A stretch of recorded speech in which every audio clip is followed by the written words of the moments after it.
Aujourd'hui, nous allons traiter un sujet de mathématiques. Donc, il s'agit d'un ancien sujet d'examen. Voilà, je ne sais pas si c'est un ancien sujet de bac ou quoi que ce soit, mais il se peut que ce soit un sujet de concours. Voilà. Donc, nous allons traiter ce sujet qui est composé qui se compose de 4 questions. Voilà. Donc, je vous invite vraiment à bien suivre les démarches, puisqu'on n'en sait jamais. Il se peut que ce soit le sujet de votre examen qui est devant vous. Donc, je vous invite vraiment à bien regarder la correction du début jusqu'à la fin. Et si c'est votre première fois sur cette chaîne YouTube, je vous invite à vous abonner et activer la cloche de notification, puisque à tout moment, nous traiterons des sujets de type bac, BPC, voilà, mathématiques, physique et chimie. Voilà, donc nous allons commencer. On nous dit soit la fonction f définie sur 0 à plus infini par f de x est égal à 1 moins x au carré sur x fois exponentielle moins x, et g de x qui est défini par x carré, x au qui moins x carré moins x moins 1. Donc, en fait, les questions sont posées de telle sorte que nous allons étudier la fonction, mais les questions, on nous demande de répondre par vrai ou faux, en justifiant nos réponses. Donc, justifier les réponses, ça devient tout simplement à étudier la fonction. Donc, je vous rappelle que vous savez bien que cette fonction g de x est définie sur R. Donc, je vous donne ça ici.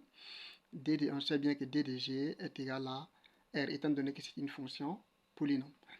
Alors, en petit a, on nous demande de répondre par vrai ou faux. Alors, répondons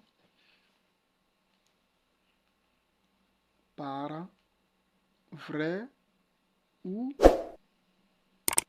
faux, en justifiant nos réponses. Donc, en petit a,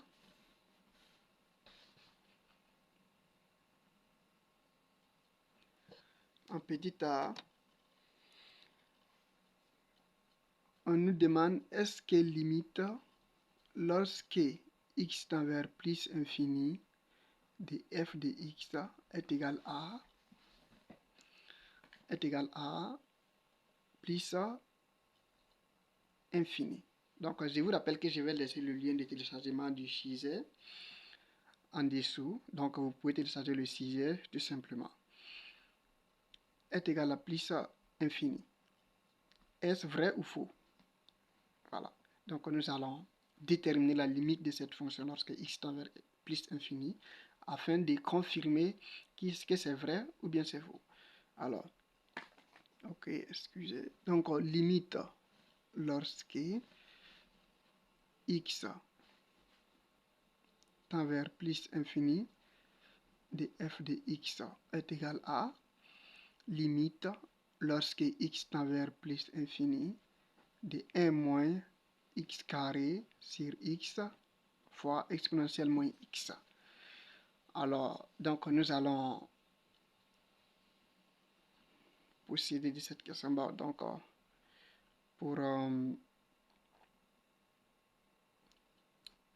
donc nous allons revenir ici juste pour pouvoir un peu. Voilà, je divise en deux pour qu'on ne gaspille pas la feuille.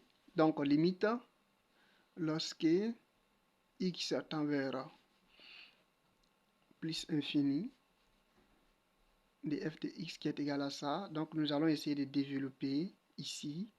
Ça va nous donner exponentielle moins x sur x moins ceci moins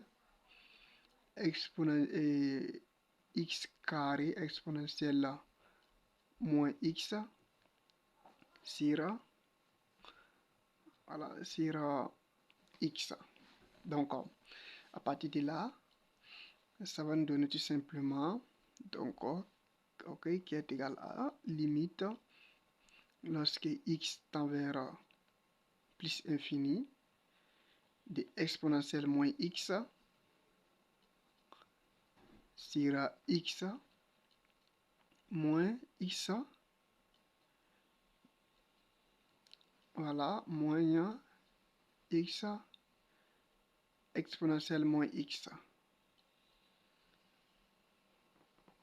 Donc, voici ce que nous avons ici comme réponse.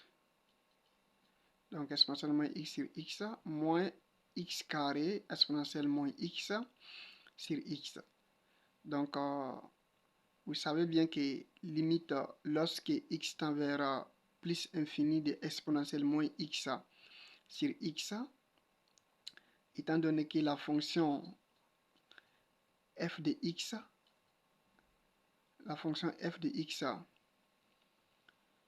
donc ici nous avons moins x, donc nous allons toujours continuer.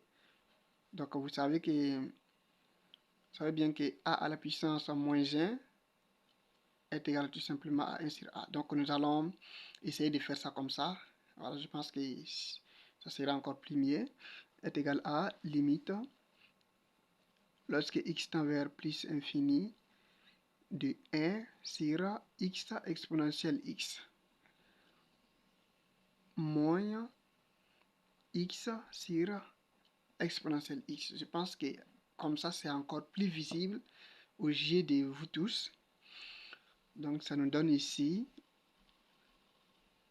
vous savez bien que ici, ça va nous donner 1 sur plus infini, puisque limite lorsque x tend vers plus infini de x, ça va donner plus infini, et limite lorsque x tend vers plus infini d'exponentielle x, ça va donner plus infini. Donc, nous aurons 1 sur plus infini ici, moins, on sait bien aussi que limite lorsque x tend vers plus infini de x sur exponentielle x, ça va donner 0 du fait que la fonction f de x, et du fait que la fonction x, la fonction puissance, est plus petite par rapport à la fonction exponentielle.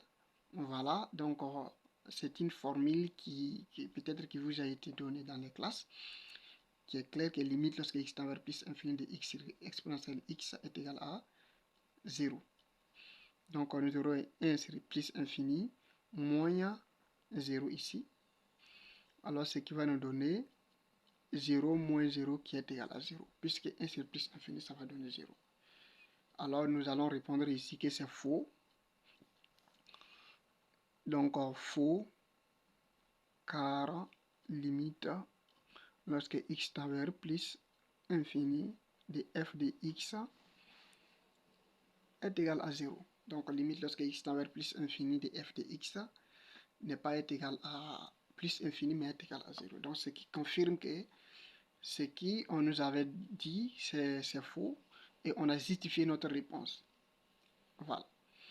Donc en petit b, vrai ou faux, on nous demande que, on nous dit que la droite y est égale à 0 est une asymptote à la courbe représentative de f quand f tend vers plus infini. Alors, comme je vous ai dit, je vais laisser le lien de Chizet pour que vous-même vous ayez le Chizet à la fin de traiter. Donc, quand est-ce y est égal à 0 est une asymptote pour notre fonction. Donc, ici, je vais essayer de vous expliquer. Voilà. Donc, vous savez bien que on va déduire ça à partir de la question précédente qu'on vient de faire. On sait bien que limite lorsque x tend vers limite lorsque x tend vers par exemple plus infini ou moins infini de notre fonction f de x ici, voilà, si est égal à par exemple à un réel L comme ça, c'est-à-dire une constante L, pas un réel mais une constante L comme ça, voilà, lorsque nous avons ça, ça montre que l'équation y est égale à L est une asymptote, donc y est égal à L est une asymptote pour notre fonction. Voilà. Donc ici, L est une constante, elle peut être égale à 0, est égale à combien? Donc nous pouvons déduire à partir de cette question, à partir de la question précédente, nous pouvons donner directement la réponse de la question B. Donc, nous avons comme, voilà, comme limite, lorsque x tend vers plus infini de f de x est égal à 0, alors y est égal à 0 est une asymptote à la courbe. Donc, est une asymptote à la courbe. Donc, est une asymptote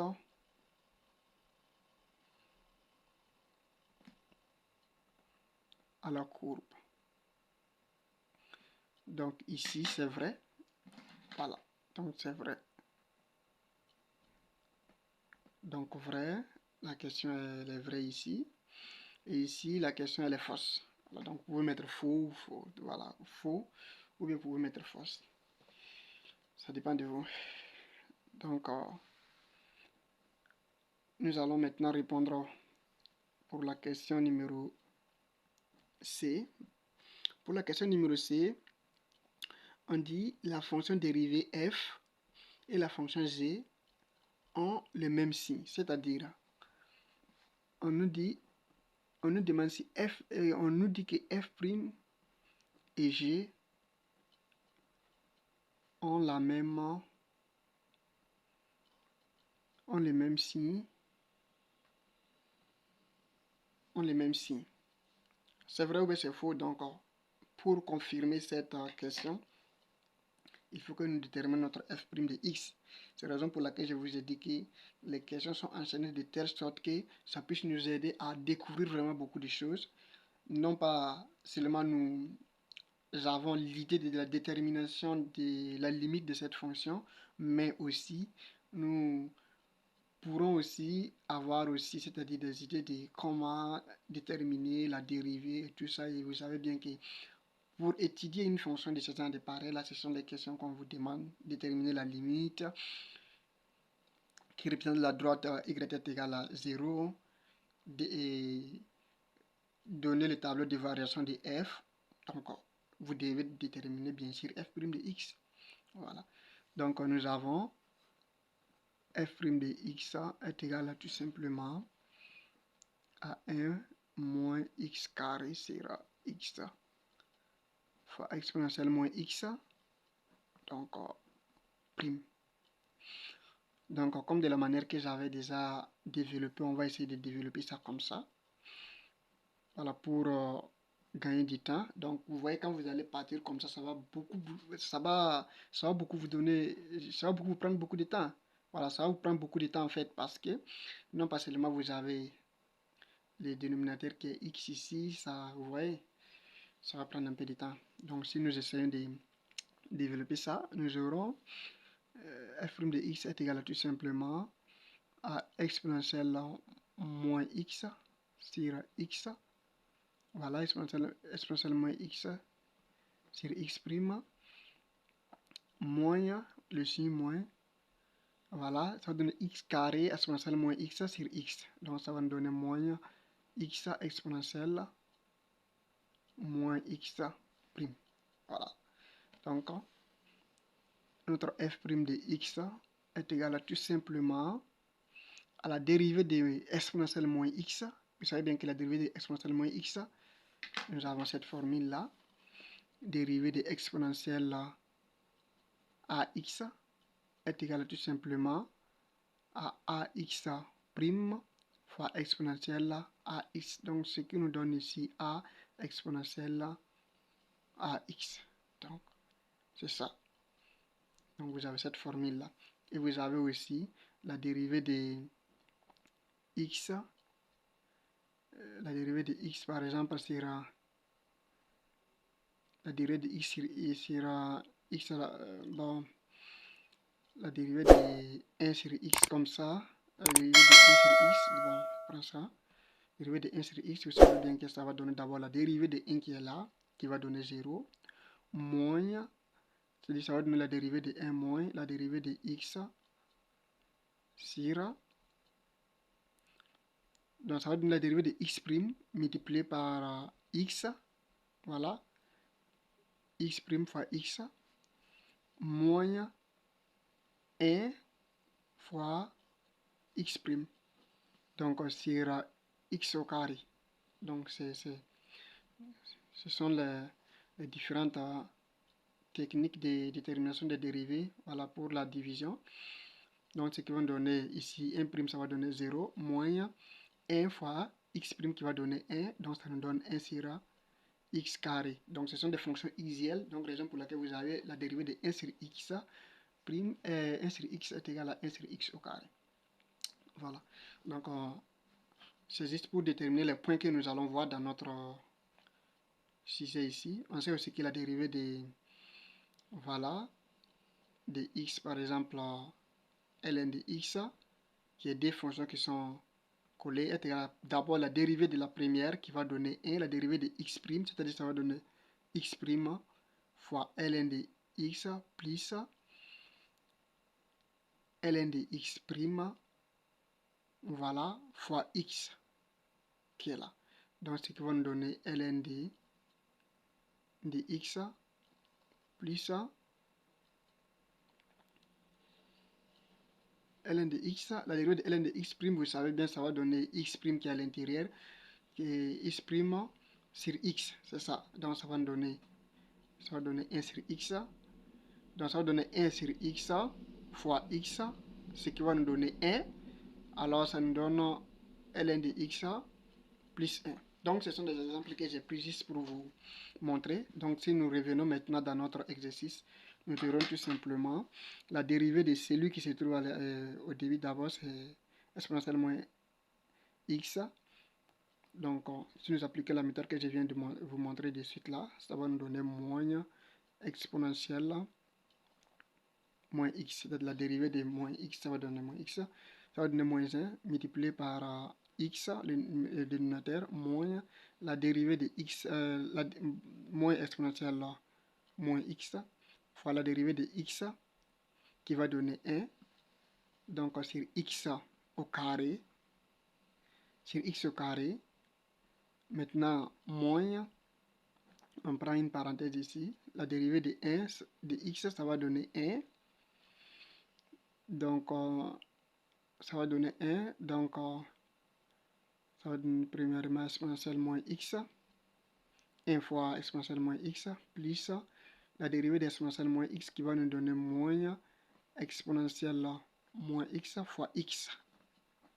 Donc fois x. Donc ce qui nous donne ici, tout simplement, ce que nous donne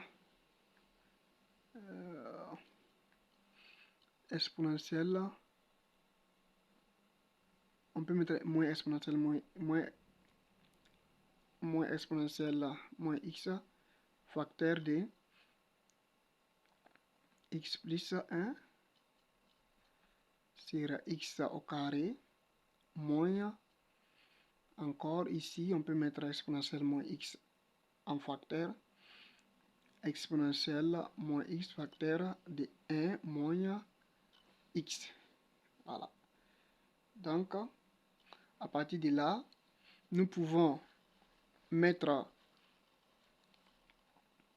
exponentielle moins x en facteur pour dans tous les deux cas. Donc, ce que nous donne ici, exponentielle moins x facteur.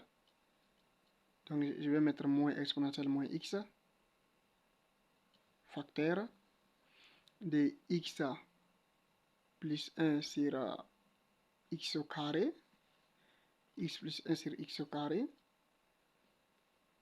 voilà, plus 1 moins x.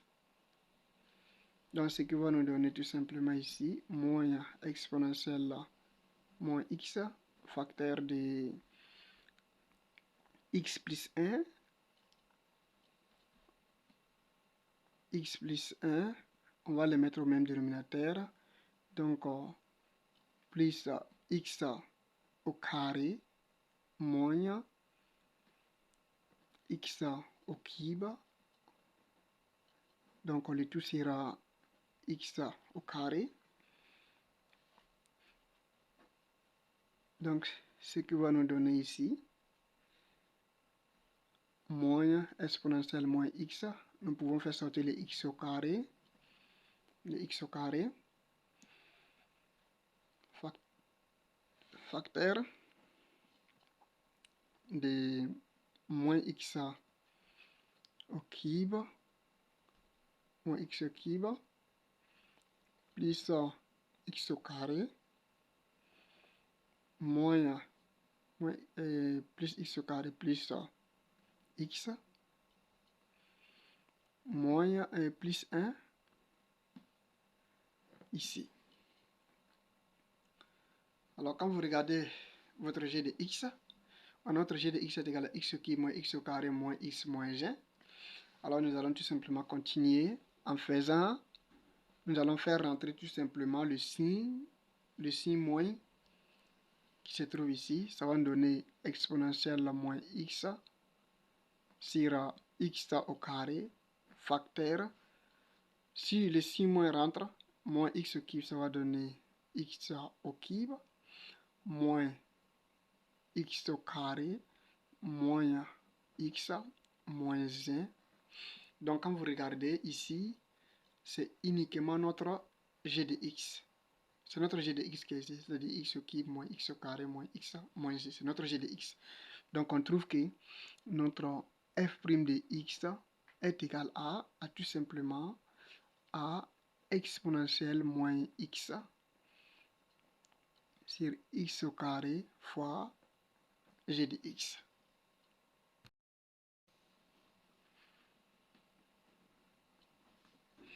Donc, notre f' de x est égal à exponentielle moins x sur x carré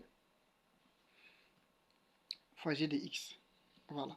Donc, c'est ça. Exponentielle moins x sur x carré. Alors, fois g de x, c'est ça. Donc, il s'agit de notre f' de x. Donc, vous regardez bien pour tout x élément de notre d de f. On sait bien que exponentielle moins x est strictement supérieur à 0 et x carré sera strictement supérieur à 0 puisqu'on nous a dit que notre fonction est définie de 0 ouvert à plus infini. Voilà, donc retenez bien de ce domaine de définition-là, de 0 ouvert, voilà, de 0 ouvert à plus infini. Donc pour tout x élément de d de f, notre fonction x carré sera strictement supérieure à 0. Donc si notre fonction x exponentielle x strictement supérieur à 0 et x carré aussi sera strictement supérieur à 0, alors ce qui signifie tout simplement que exponentielle moins x sera x carré sera aussi strictement supérieur à 0 pour tout x élément de R. Alors, on voit bien que f' de x, le signe, c'est-à-dire le signe de f' de x dépend de g de x. Alors, le signe de f' de x dépend de g de x. Alors, la question c'est quoi? On nous a demandé si la fonction f et la fonction z, la dérivée, c'est de la fonction f' et la fonction z ont le même signe. Alors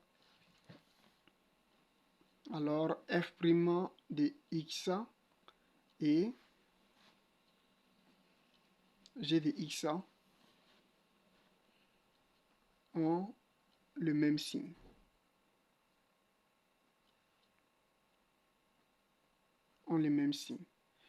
Donc, cette question, elle est vraie. Voilà, cette question, elle est vraie. Donc, nous allons maintenant passer à la question numéro 2. La question numéro 2, on nous demande la fonction f atteint un minimum pour x est égal à 1. Voilà, c'est-à-dire la fonction f atteint un minimum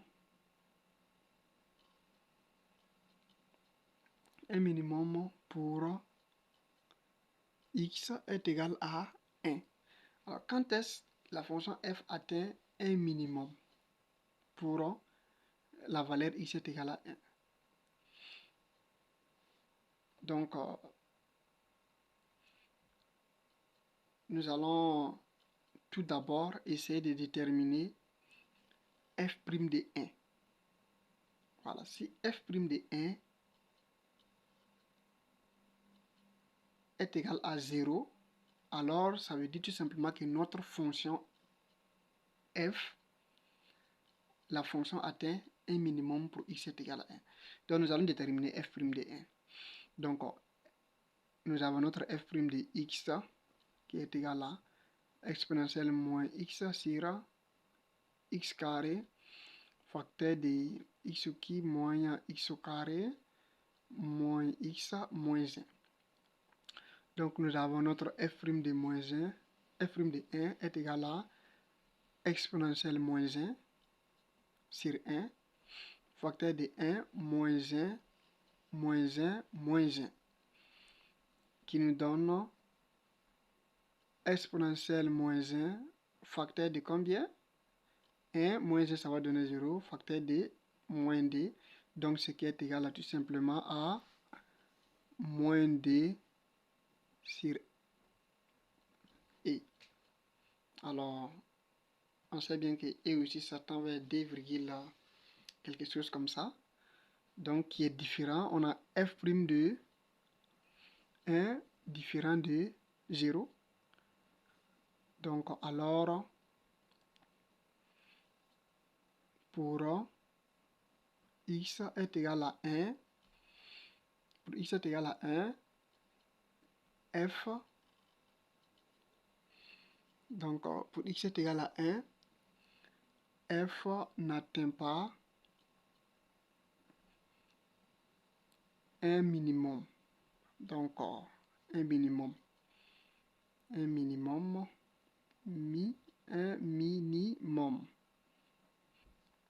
Un minimum. Donc, ici, la réponse à cette question, elle est fausse.